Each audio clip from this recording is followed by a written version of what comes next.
Howdy, folks. Greyhawk404 coming at you again, your resident vintage gamer. And it's beer 30.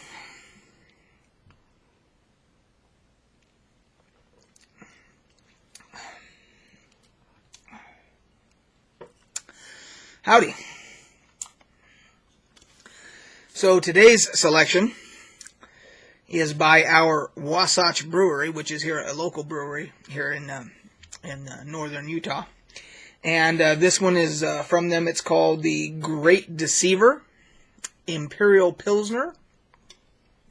And during the summertime, for those of you that haven't followed the Beer 30 series, I generally, in the summertime when it's warmer, I go for pilsners and lagers, lighter stuff, Weiss beers, Weissen beers, stuff like that. And then, of course, once you get into fall and winter, then I go in for the darker stuff, brown ales, stouts, porters, stuff like that. That's just how I am. So, anyway, this one, and we'll give you a little look there. It's not exactly 100% clear. It's got a definite golden color to it.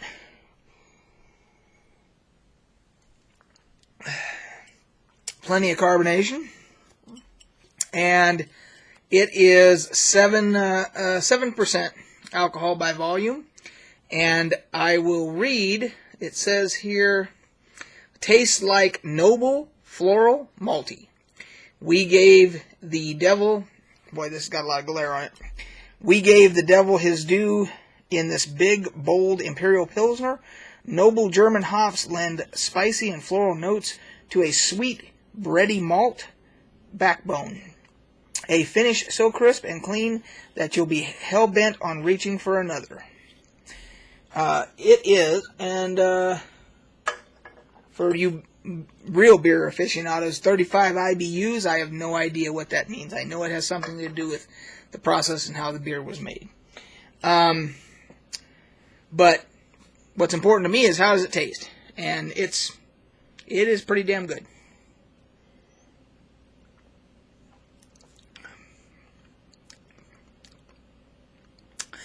A definite hoppiness to it.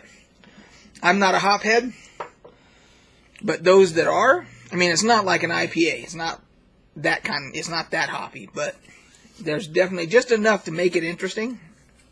So, all in all, it's delicious. I just got home from work and a beer sounded good, so I said, well, we're going to do this video about the AD&D campaign we're doing back here, doing the update on it. And I said, well, because I want a beer, I'm going to make it a beer 30. So you get kind of a twofer there. So, to get kind of caught up here, for those of you that have been following me for some time, you know that I had a segment where I did a constant update on our tabletop game. Excuse me. Our tabletop game, where we usually do first edition. We have done 3.5. We've done several sessions of 5th edition. We've done Top Secret New World Order. We've done Call of Cthulhu. And I'm sure, we did Pathfinder. A lot of Pathfinder there. So, the table has seen a lot of different games and so forth. But our true love, our group has found, is in first edition AD&D. And I started a first edition AD&D campaign a few years back with this group, and I DM'd it for, 1 or 2 years, I can't remember. It all kind of meshes together for me. And then I decided I wanted to take a break because of this full-time job that I am soon to no longer have, because I'm retiring. But because of that, I decided I wanted to take a break and let somebody else DM for a while. So Jonathan DM'd, and I can't remember. He did. I want to say that was a first edition campaign, but it might have been That might have been 5th edition. I can't remember. And then Brad, he did his game world that he used to do in 3.5 with us. He converted it and ran it in as 1st edition. And we did that during the pandemic on Roll20. We pretty much did. I mean, we did a little bit here at the table, and then the pandemic hit, and then we had to switch to Roll20, and we did it basically all virtual. So that was a very unique experience for us, learning that whole thing, doing it online and everything. And we had a good campaign. It was fun. It was different, obviously, because you're not sitting at a table, but it was a lot of fun, as gaming always is. And so then Brad said, "Hey, I'm ready to take a break." So I decided, well, I'll start back up. It was right as the pandemic was, and I shouldn't say the pandemic's ended. It hasn't, but everybody was getting vaccinated, and our whole group got vaccinated. So it was at the end of that, and I said, well, I'll just start up. If we're all ready to go back to the table, I'll just start up 1st edition again, right where we left off. So we left off, and our heroes were all about 6th level. And I'll give a quick recap here of what they had done to this point. I started them off with this module here called Treasure Hunt, N4. And that particular module is designed for 0 level characters. So they start off as, they're not even adventurers yet. They are regular townfolk doing regular jobs. And I'm not going to give any spoilers away in case anybody wants to DM that or play, if they end up playing through it or whatever. Let's just say something, kind of nudges them towards being adventurers. And that's how this whole thing started. So, and I've done that twice now. So this campaign that I'm doing, I ran it like 25 years ago, I think it was, in California, with all of my friends there, and they basically did exactly what this new group is doing. And what I did was, I basically made those player characters NPCs in the persistent world that these new players are running through. So even though those characters have technically been retired by the players that played them, they are now very active NPCs in pushing, that help push the narrative for this new group. Characters like Moonglow, the Druid, and Nick Blackloins, the Assassin, and so forth. Those were players that played those characters in the first time that we did this, and now those characters are NPCs in the persistent game world. I just basically considered it a persistent game world, meaning that time, even though time had passed in our world and everything, it also passed in that game, and those characters continued to have an active role in the city that these new characters use as their base. So it's kind of a good way, and that allowed one of those, my buddy Chris, when he came to visit, he actually got to play his old character with the new group. Even though it's normally an NPC, he got to play it again. So it allows, and my wife as well too. My wife played Clarice, the paladin, and she got to play that again. So it works real well that way. So they went from that, and then they become legit adventurers, and they now have a motivation to continue to adventure. And there was the overall story arc of the Temple of Elemental Evil and all that, but I also had for lack of a better term, the Boogeyman faction that I call the Watchers in my campaign, who was basically hunting these people. And so even though they're going through the regular campaign and so forth, in the back of their mind, they're still worried about the Watchers. And for the easiest way to explain it is, the Watchers in my campaign are exactly how you would consider the modern day mafia, or the mafia from the 40s, 50s, and 60s, or whatever. They control organized crime, and thus they also control politicians and heads of states in some instances, and trade and commerce and the unions, you name it. Of course, their hands were in it. And the Watchers are no different. And our heroes had become embroiled with them.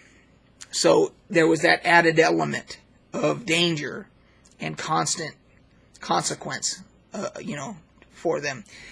So with that in mind, they started going through the T1, the Village of Hamlet, the classic Village of Hamlet adventure, and which of course leads into the super module Temple of Elemental Evil. And just for those that don't know, this Village of Hamlet, this little standalone deal here, it's actually included in this super module. So you really only need this. However, the original here has a flavor to it that I prefer. So we ran it out of this. So, and so they did that, and they went into the temple. Now, as anybody that knows that the temple is a huge mega dungeon. And they made several forays into the temple, and it actually, there was some additional content that I added that spurned another side quest type quest arc, story arc that they started down. And so they were dealing with that. And the bottom line is, so with before I took a break from DMing, they had done several forays into this. The Watchers were they were having run-ins from time to time with agents of the Watchers that they were having to deal with. They were doing certain side quest elements that I had created. And at a certain point, they had decided that they wanted to get out of town, and they wanted to take, what's the word I want to use here? They wanted to go, they wanted to be inconspicuous, and they wanted to be out of sight, out of mind. So I had already dropped hints about a potential plot hook that was way down south on the map of Greyhawk. There's a actual volcano down there, and there's a town next to it called Cauldron. And I had created some content down there, and they decided they took the bait and said, yeah, let's get out of town, let's get away from the Watchers, so the Watchers maybe will forget about us, maybe they'll think we died in the temple, and it'll take the heat off. So they go down, and I had created basically outside of the town of Cauldron, I created a compound with a guy that was basically creating a religious cult following type of a deal. And he had figured out a way. I don't want to give a lot away because I don't know. There's points where I may DM this again, and I really don't want to spoil that for people or whatever. But let's just say something's not right in that town, like severely, disturbingly unright, in that town. And our heroes have to figure out the riddle, figure out what the hell's going on here. And they did. They successfully figured it all out. Let's just say they completed that content. And that took them through an entirely different climate. That took them down to the South Seas. So it's hot, it's humid, it's tropical, and so forth. So they got to experience through all that type of thing. And then they came back. And when they came back, they decided that there was another hook that I had laid out about the Ghost Tower of Inverness. Boy, that glare is just terrible, isn't it? Damn. Anyway, let's see if we can do it this way. You can see that better. There we go. So, and this was a tournament module way back in the day. So it's kind of done it's supposed to be done as a one-off. which was actually perfect. But that was right about the time that I decided that I kind of wanted to take a break. So what we did was we wrapped up the Watchers storyline, and they had a druid in their party. Player characters had a druid in there, and he had been so vociferous in his proselytizing for Cuthbert, or Saint Cuthbert, as a cleric. I'm sorry, he was not a druid. He was a cleric. And he had been so adamant about his proselytizing and almost to the part of being overly aggressive in his proselytizing. However, he was never deterred, no matter what. I mean, he got beat up, he got threatened, he got thrown in jail, I think, at one point. He did all kinds of shit. But Cuthbert actually recognized this, and had been from afar following what the group had been doing, their noble endeavors and so forth. And Cuthbert, the way I wrapped up that whole Watchers thing was, Cuthbert, he adjudicated justice upon the Watchers. And after which he summoned the adventurers there to show them and say, because at least one member of your group has been so loyal to me and so forth, I decided that I could not let the Watchers, because the Watchers would have, at some point, there would have been a major showdown, and the Watchers were bad sons of bitches. Let me tell you what. He couldn't let that happen. So which he doesn't usually do, but he got involved, and he passed judgment on them, and pretty much wiped them out. And that was on a small island in the near div. So if any of you follow Greyhawk, you can also Google it. The Greyhawk map. The near div is a giant lake, and there's a small island there, and that's where I had placed the Watchers' a hideout and their headquarters and so forth. And so he basically laid waste to that place, and he basically said, this is yours now, to do what you wish with it, to do for good, hopefully. And he also, one of the main characters, one of our main players, his character is Hingle McCringleberry, a gnome illusionist assassin. There's a combo for you. And this is a very colorful character. And he's also he's the most vindictive character I've ever seen played in Dungeons & Dragons, in any tabletop game. And he has downright made people's lives a living hell in the game. You know, his character has. NPCs, that is. And because Cuthbert had been watching them and so forth, he had seen that. Well, one of the NPCs that Hingle had tangled with was called Pete, the Bard. And and Pete was a dick. I mean, there's no question about it. I played Pete as a complete douchebag. I mean, just egotistical, you know, full of himself, condescending asshole, you know. And Hingle didn't like that. So Hingle took it upon himself to completely troll this dude to madness. And then his ultimate demise. Well, Cuthbert had been watching all this. And even though Cuthbert had been appreciative of all they had done in trying to defeat the evil in the temple and, clear the village of Hamlet of any evil that was there, and all the things that they had done and gone down, to Cauldron and unraveled that and dealt with that evil and so forth. With all that, he could not let Hingle go unpunished. So, while he was there and they came down to see what Cuthbert had done, he branded the name Pete I had him brand the name Pete across Hangel's stomach.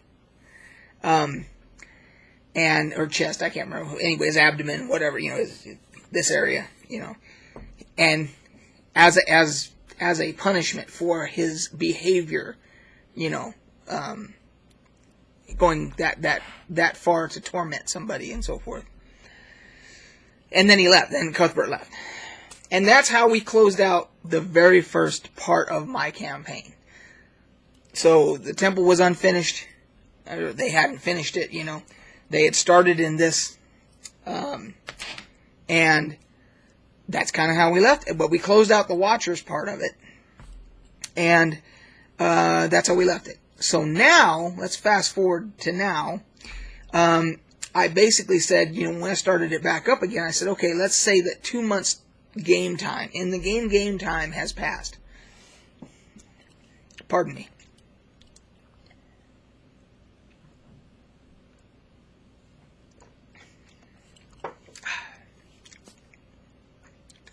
There is a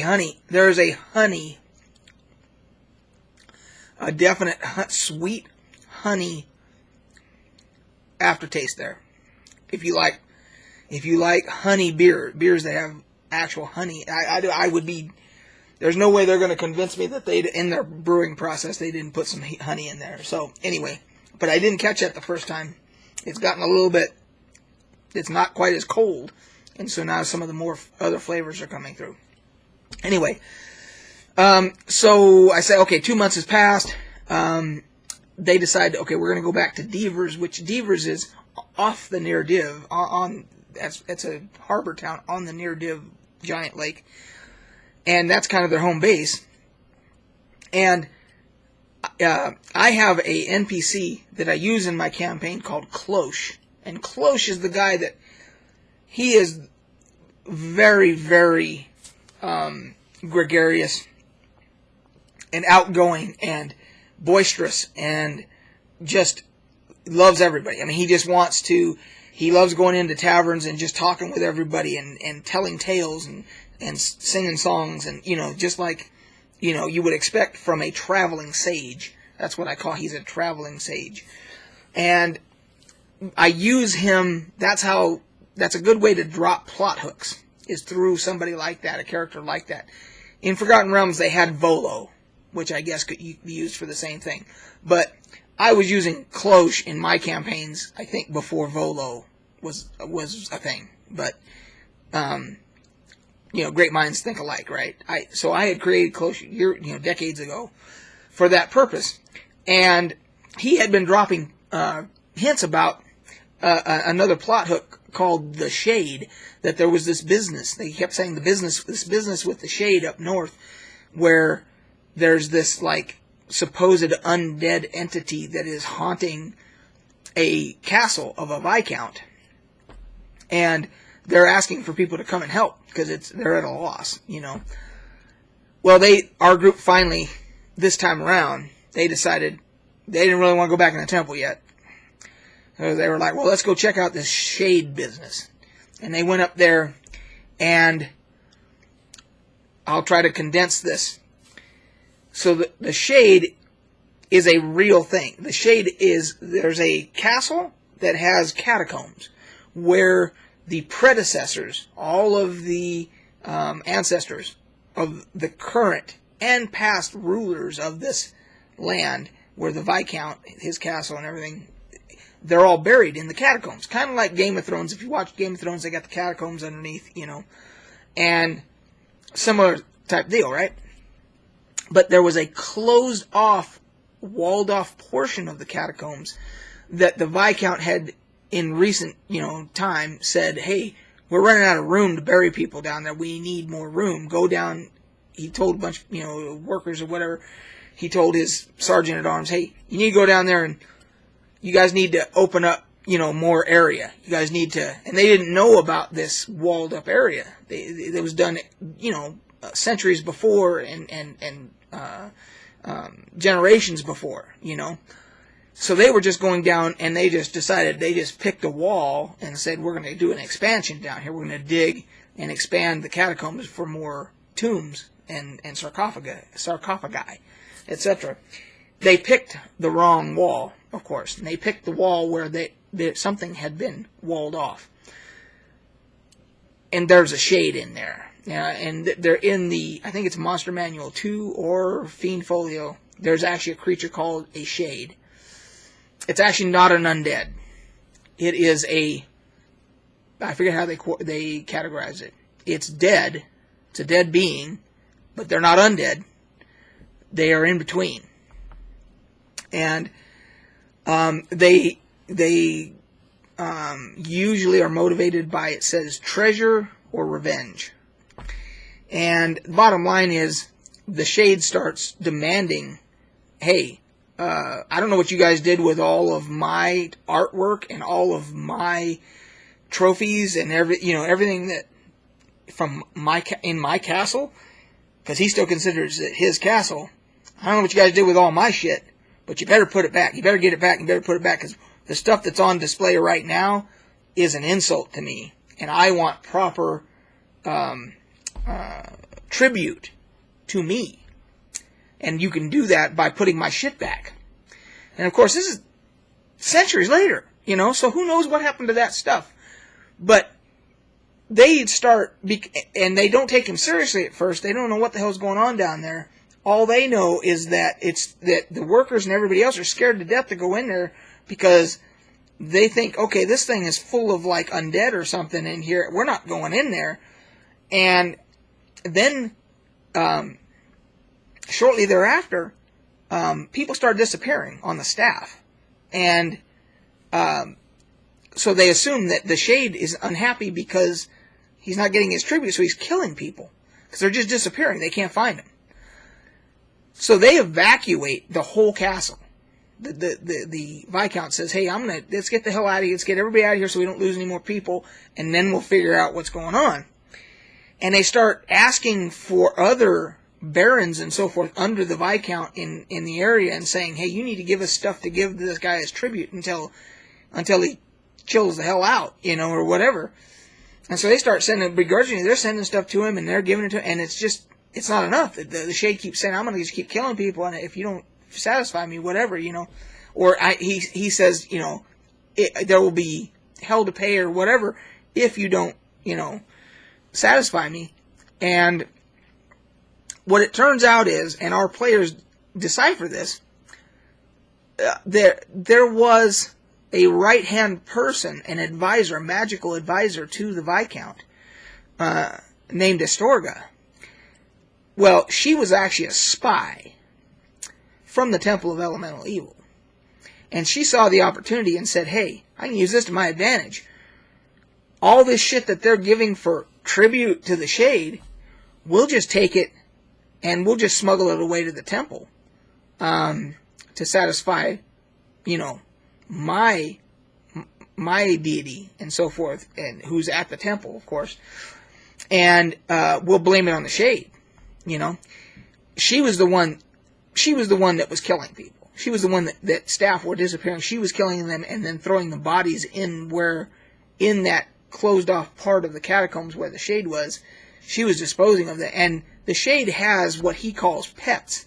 And the pets were feasting upon these bodies that they were throwing in there, But it didn't satisfy the Shade. Shade wanted his stuff back, And so the players discover all this. They discover behind a secret door, there was another room that that Astorga had got people from the temple to come to and basically tunnel out with mine carts and stuff to smuggle stuff out. And they had like a little tiny barracks room in there for those guys. And they were basically taking this tribute shit and taking it that way and taking it out, through the tunnel to the road and then putting it into wagons, and the wagons were going to the temple. Well, the players, they get to the bottom. They figured this all out. And they have a conversation with the Shade, and the Shade's like, look, I want my stuff back. I want my tribute, or shit's going to get worse, or whatever, And they're like, okay, yeah, no problem, we'll take care of it. And he's like, we don't mind the bodies. My pets enjoy the bodies, whatever. And so they're hearing the pets. They're like, what has he got in there? What kind of undead shit has he got in there, or whatever. So they decide to go back and they tell the Baron, they're like, hey, or not the Baron, the Viscount. They're like, hey, we figured out what's happening, and, oh, I missed a whole major point. So when they discovered the room with Astorga's goons in it, they get into a battle with them. And it just it goes well because our current group, we have Moira, who is a cleric, who is played by a friend of ours named Stesha. She's playing Moira, and she actually got a whole person on the lieutenant, which was major, because he was a badass. And then they're fighting, and they're having their battle, and it's going poorly for the goons, and Astorga shows up. Whether she was invisible or teleported in or whatever the case is, she shows up and decides, I gotta help these guys or these guys are gonna blow the whole thing. And they start fighting, and I can't remember. Hingle successfully assassinates Astorga. He's able to sneak behind her and assassinate her, which, there's a percentage, that type of thing. And so they took out the lieutenant and Astorga, and of course then they were able to finish the whole thing. And that went about as good as it possibly could have went for them. It could have went really bad. So, anyway, so when they go back to the Viscount, they explain, hey, here's what was happening. Astorga was buying the whole thing, and here's her body, and so forth. Well, Astorga was also the Viscount's mistress. So he takes this very badly. And he had promised, if I remember correctly, he had promised 25,000 gold to each of the adventurers to get him his castle back. Get rid of the Shade, get him his castle back, and get everything back to normal. And part of there was some negotiation that had to go on, because the way the Viscount has everything decorated in there, he has it decorated as, he's a cavalier, and he has it decorated as all these, he has a whole trophy room of,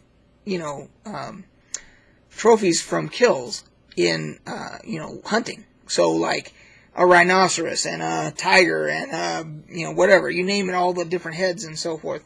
He's got all that stuff up there.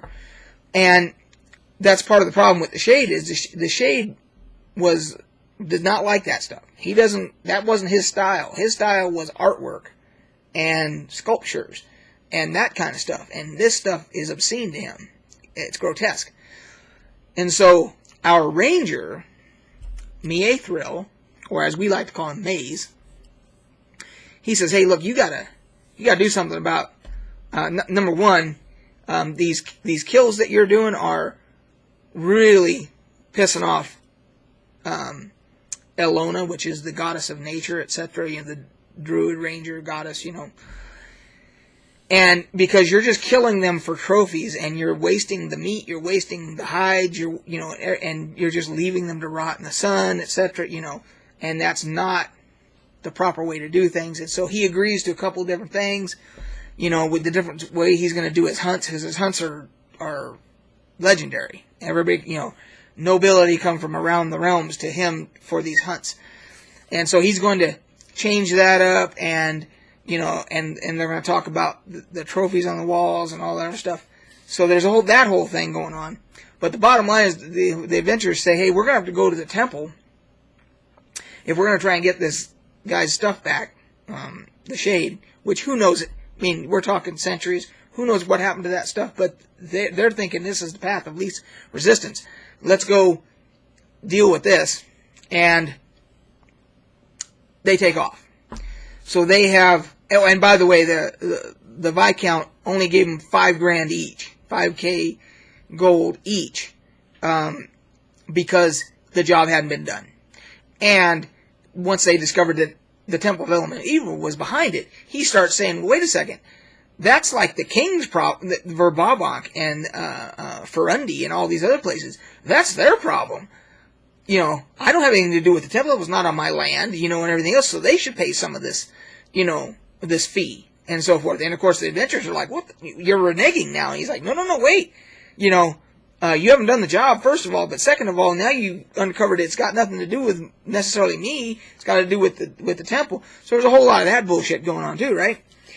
And because I like to throw that stuff in. I'm just that kind of a dick, you know, that I like to throw in a conflict wherever I can, you know. And so they head off, and just fast forward to where we are now.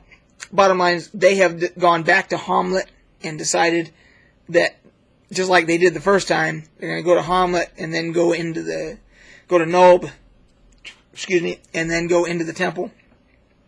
But they're finding out, because time has passed, that things are a lot different. There's barricades up, stuff's walled up, there's more guards from Ferundi and Verbabank and places like that have, you know, taken a notice now. So everything is a lot different. And that's kind of where we're at now. So you guys are kind of caught up. And so at this point, I will tell you who the current group of adventurers are. So you have Hingle McCringleberry, who's an original. You have Miethril Azerglen. And Hingle, I told you, is a gnome. Miethril Maze is a high elf. You have Ross, who is a human ranger. You have Moira, who is a half-orc cleric, that's a new one. I hadn't had a half-orc cleric before. And you have Atal. Atal is another half-orc, and he is a half-orc fighter, and he's like a mercenary. So you have, or no, he's not a fighter. I take that back. He's a magic user thief, dual class or multi-class, and so you basically have magic user thief, illusionist assassin, a cleric, 2 rangers in our group, and we're looking at a 37-minute video here. But I knew it was going to be long because there was a lot to get caught up on and everything there. I hope that you guys were able to stick through it.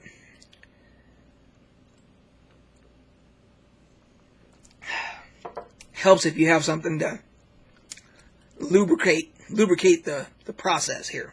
So yeah, there's quite a bit of honey in that beer there. So anyway, you guys are kind of caught up on, and now I can, going forward, I can give you guys regular updates and so forth. Again, I don't retire until September, so I'm going to try to keep up with doing videos between now and then, but it's summertime, and I'm still a pool guy, so you can imagine. And then, of course, in August we have our shutdown, which it's my last shutdown ever, and I've already told them, I'm not running this shutdown. The replacement for me is going to have to run it. I'll be there to help him. But that person, whoever that's going to be, is going to have to, you know, indoctrination by fire and you know, and do that whole thing. Because I'm out the door at that point, you know. But I'm excited because that's going to be awesome. Retirement's going to be awesome. So, anyway, guys, if you made it to the end of this, something to put into the comments, just so I know who made it and who didn't. Let's put an old favorite in there for those see how many of you guys have been following from the beginning. Let's put in Rubber Baby Buggy Bumpers. We'll catch you guys on the flip side. Cheers.